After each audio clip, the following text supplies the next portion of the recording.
Well, my best template is always it's an oversight committee report from the National Assembly on infrastructure. Yeah, it was, but there was a lovely sentence in that report, which the oversight committee members of the previous administration, of the 7th administration, they went in 2024 to certain regions from Ochotron Chupa, and then I think Kunene, and then a few of the O regions. And they showed up at the town, and then they asked one of the local councillors, the regional councillors there, or the town councillors there, how do you feel about the project, the development project the capital project in your town? Yes. And then the response that they recorded there was literally the councillor did not know what project was happening in their town. It was literally the question of what project. Yes. So in essence, it's also a dual scenario, meaning what I've realized over the past 2 years, since President Bumba took over from President Geingob, was there was this ramp up, this drive to communicate as much as possible, to share as much information as possible. The unfortunate thing is, I've noticed with each of the mediums of news and media in Namibia is that we're all limited. Yeah. You can only, the state broadcaster goes and records a whole 1 hour, and then late at the night you see a 3-minute report. Yes. A whole hour. Yeah. I can only talk in an hour, 2 hours of a show, but then we also can't cover the whole content. Yeah. You probably have seen the same even in print. You can't write the whole discussion of a panel discussion on a key development there. Yes. So these things, unfortunately, they are opportunity costs. You know, some things have to be sacrificed. So in essence, it's a no, which feeds back into that Reuters report that I mentioned earlier, because the young people in like America and Europe, they don't trust their own mediums.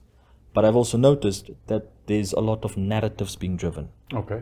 And narratives, we've seen it with the Iraq war. Then it showed up once again with the Syria conflict, and even with Libya. And then it showed up once again here since Russia 2022 heading this way. The narratives that happened. And if you go think about things logically and you look at facts, then you realize, okay, the facts on the ground speak louder than what a couple of politicians are shouting at here and there and over there. So yeah, there's also the noise coming into, while we're trying to do our job, the noise coming into it, that's literally also mixing into the perceptions. So if we acknowledge that because of its limitations or for whatever reason, Namibian media doesn't quite get there in terms of informing citizens as they need to be informed. Yeah. The next logical reaction, I would say, from a citizen's point of view, if we accept that reality, is to try and inform yourself. But is the information available? Let's talk a little bit about this Access to Information Act, which the media in particular has been calling for some time. It's actually been the civil society guys. I was actually surprised. It was mostly the civil society guys and obviously one media company, because they were also decided to form themselves into a civil society entity. The concern has been, what information do we want? If it's to know what a minister earns, I'm of the opinion, it's any minister, who doesn't matter who the person is, they're still going to get the same package unless changes happen. Yeah. So that means constitutional changes or some other, legal changes that have to be made to the public, that of ministers and cabinet. But the biggest concerns have been, do Namibians actually listen to the information we present?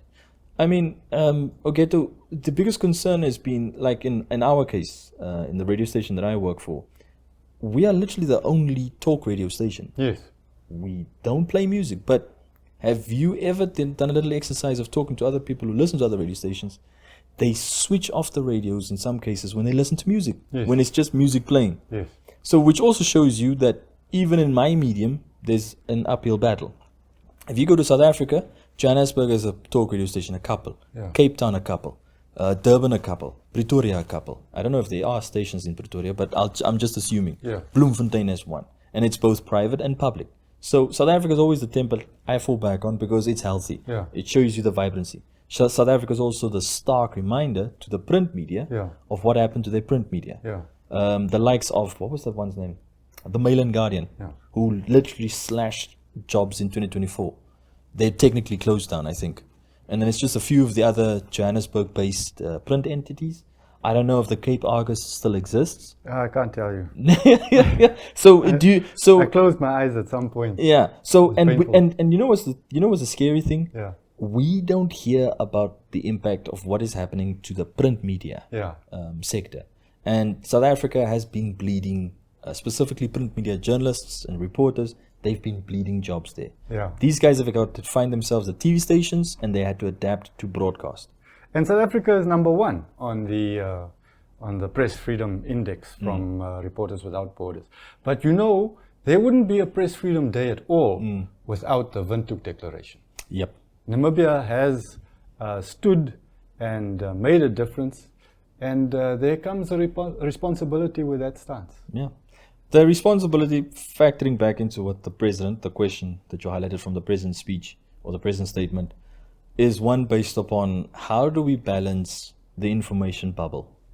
Currently, right now, the disruptions are coming through from technology guys that don't care about code of ethics like Yes. you and I were trained on.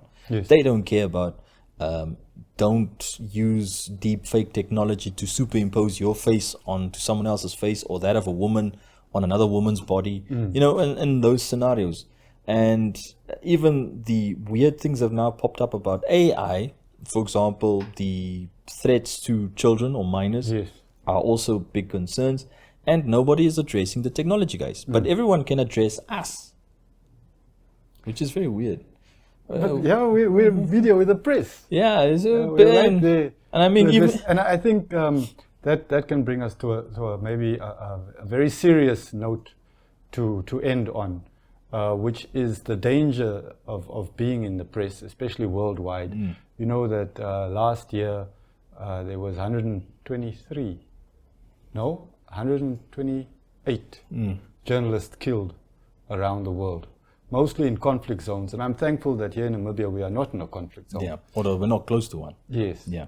But still, there are risks and there are pressures involved. Yeah, and the downside has been, Oketo, that the conflict zones, they are riddled with military propaganda. Yes. So that is one of the concerns. I mean, the standing joke that my co-host and I have on our radio show is there was a bet. I don't know if you heard about the bet of the American soldier on Venezuela's attack No. on 3 January. So the guy made like $200,000 US. Uh-huh. But during the Gaza conflict, there was also running bets running, and the Israeli army said a bomb didn't fall on a specific spot, but there was I think it was an Al Jazeera or a Palestinian cameraman or camera crew who literally stood with a camera and recorded where the bomb actually fell. Yeah. Thus justifying proof to whoever bet that this event happened. Yes.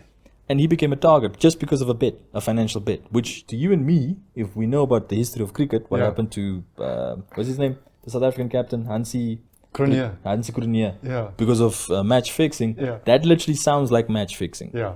So those things are happening in this new world, in this new day and age.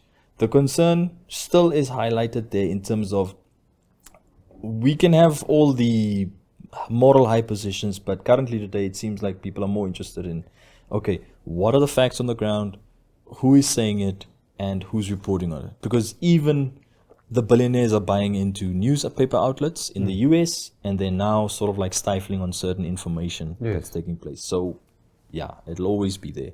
I think the responsibility is the one that we carry to the truth. Everybody needs to know the truth so that they can make informed decisions. It's where you get empowered.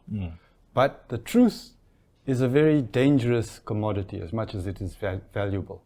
And there are always significant powers that be that want to stifle the truth or want to conflate the truth or want to completely deny the truth. So I think that Namibia is the country that achieved our successes in terms of press freedom. It's not just media professionals, it's the whole country.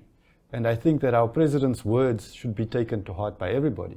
We all have that responsibility to be the ones who tell the truth. Just to add into what you highlighted there, there's a lovely exercise. You can try it anytime. anytime with any person, even in your office, try asking the people in your office who they voted for in the last presidential elections. And you observe body language, you observe how open they are to practice freedom of expression, freedom of choice, and the ability to just have confidence, to not be attacked or to become some form of a gossip element. The reason why I highlight that, Keto, is that in Namibia, we've got a big issue specifically around talking about politics. You have still older generations present who still believe it's this way and no other doctrine that you can follow. Yeah. And then the younger cadre of Namibians who are either disillusioned, who either don't want to vote, and who either follow any other person who speaks to their needs, and who don't tell them you need to go and register to vote. Yeah. I mean, you can have all the youth support there, but if they don't show up to vote, there's nothing you can do. That's true. Yeah. So if you play that if you test that little experiment, you'll see the problem we have with specifically freedom of expression. Yeah. Basics. So yeah, just on that note.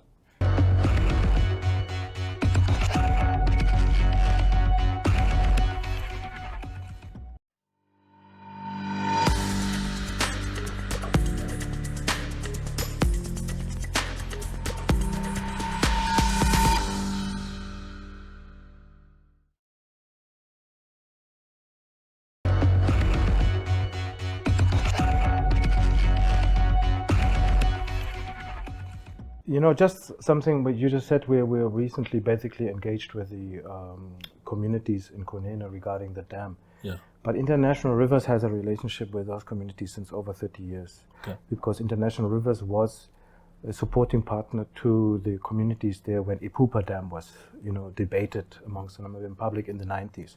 So 30 years ago, we were very active together with the communities there. Now, since 2-3 years again, Bain's hydropower project is again talked about. Under Hage Geingorb's administration, the MOU with Angola was re-signed. A new political drive or will to establish that dam. Certain studies, feasibility studies, etc., are on their way since quite some time. And yeah, we have been basically mandated by over 1,000 people from the Ovahimba communities who live there, who would need to be relocated, the areas would be flooded, etc., to basically seek and assist them in terms of getting consultations with them because they're affected, to say off the ground. They have 2 years ago they have approached the ombudsman. They went to stakeholders like NamPower, etc., who are driving the process to establish the dam. And yeah, it's difficult for them to get an ear. The communities we represent are ungazetted or under ungazetted, unregistered traditional authorities, not recognized traditional authorities, whereby one is a recognized one and he's family to all of them. They all have the same name basically and same father, etc. So one who is recognized is supporting the project, who is based in Orokawe, where the actual concrete would be put up. Yet of course Himbas are nomadic.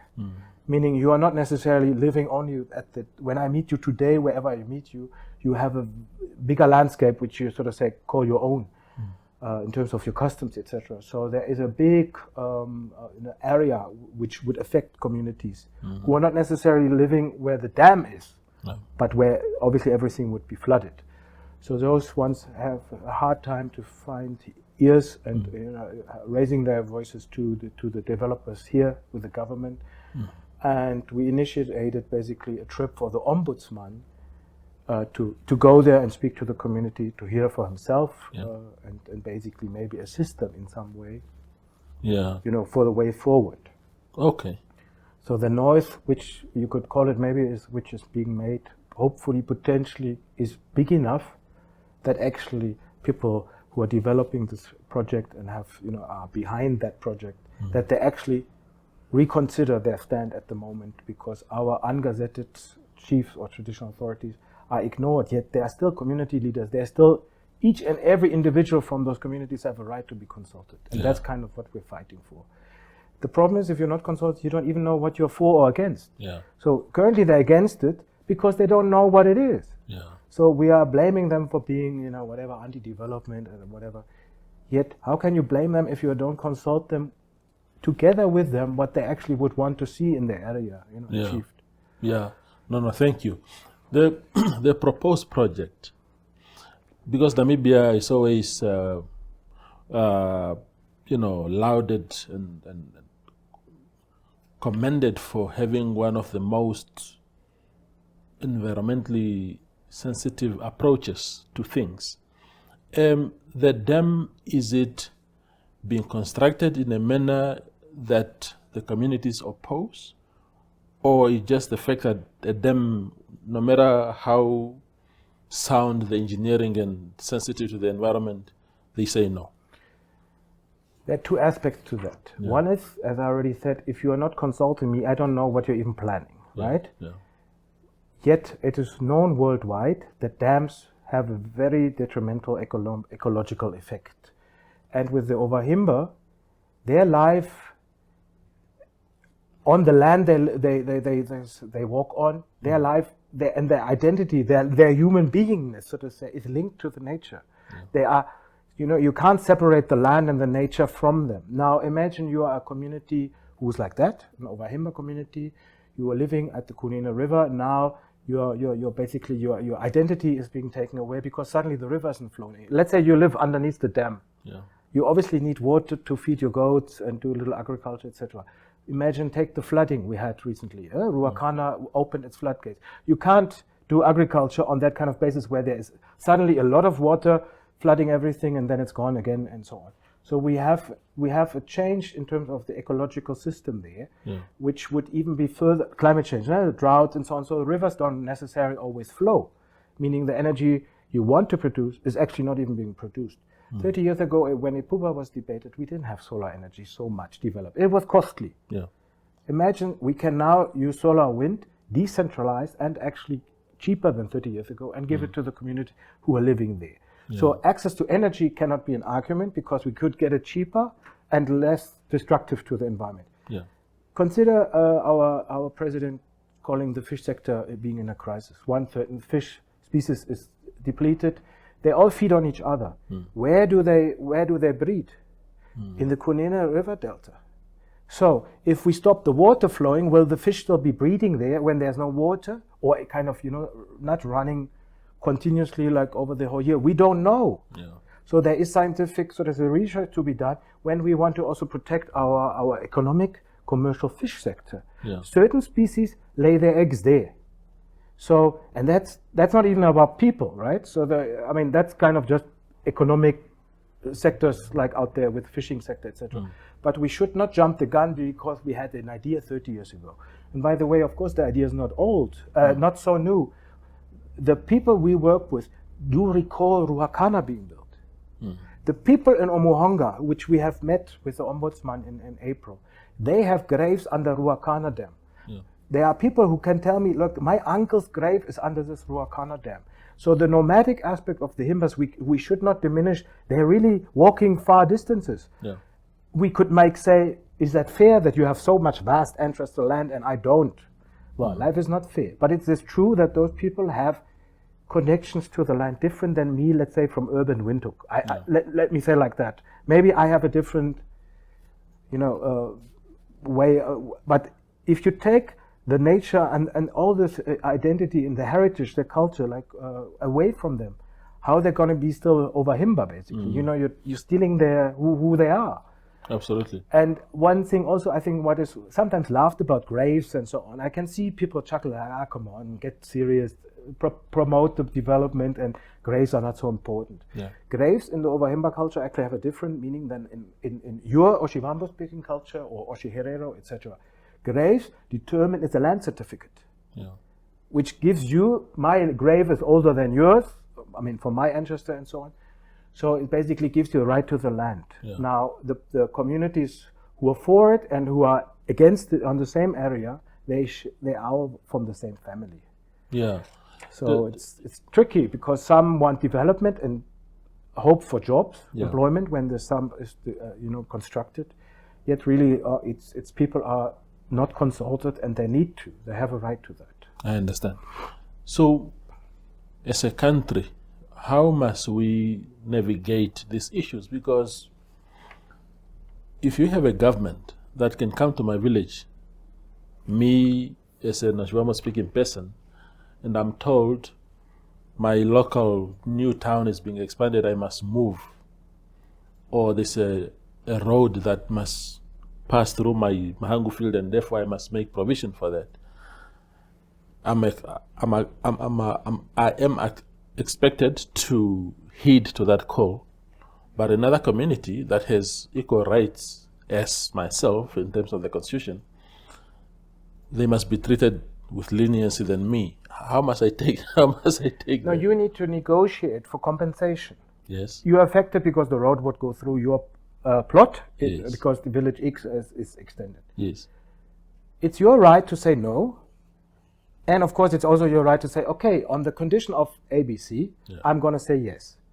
Yeah, if you don't consult Toivu on what he expects in terms of, because he needs to move, the road is coming, Yeah.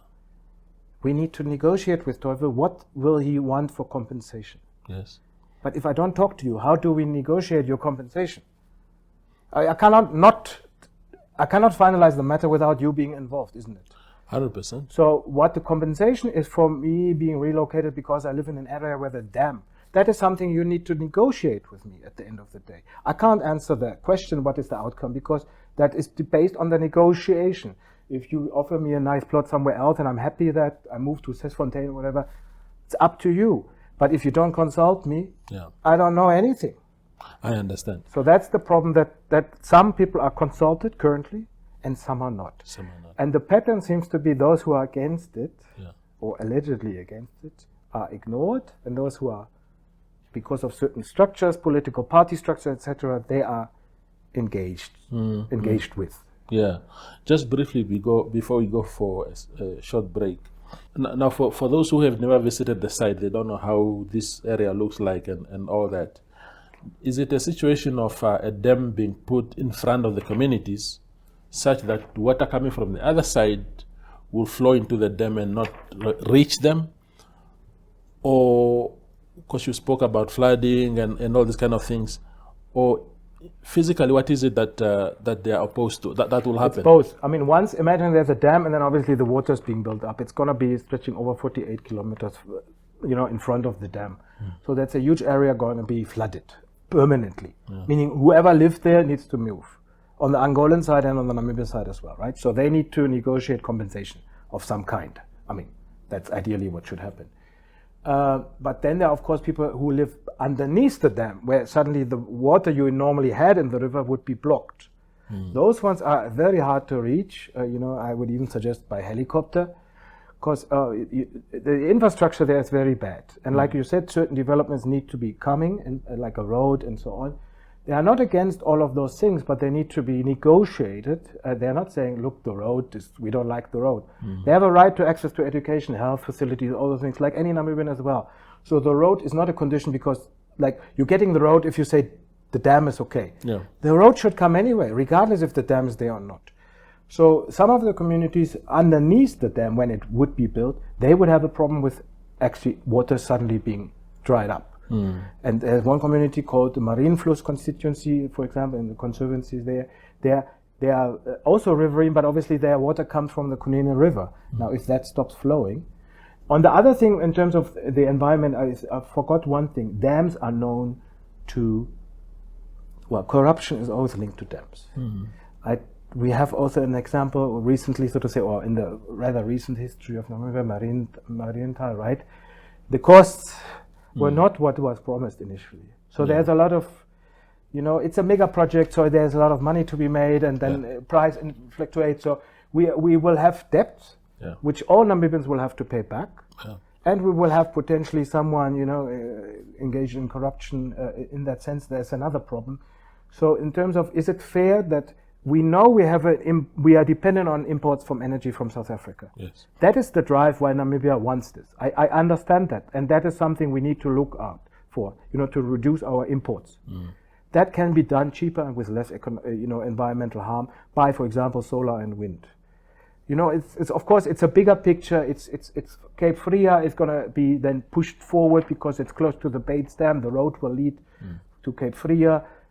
The Kunene region obviously is a hot spot in mining. It's yet, so to say, it's kind of it's a hot potato right now. Everybody wants those rare metal, rare earth, etc., which is found in Kunene. So there's a big industrial interest behind the dam besides the energy. Yet why on the back of the Ovahimba who do not want it? I understand. So if we want energy, you in Windhoek and me in Windhoek, we have to look at other sources in terms of instead of harming them against their will. Yeah, I understand. Thank you.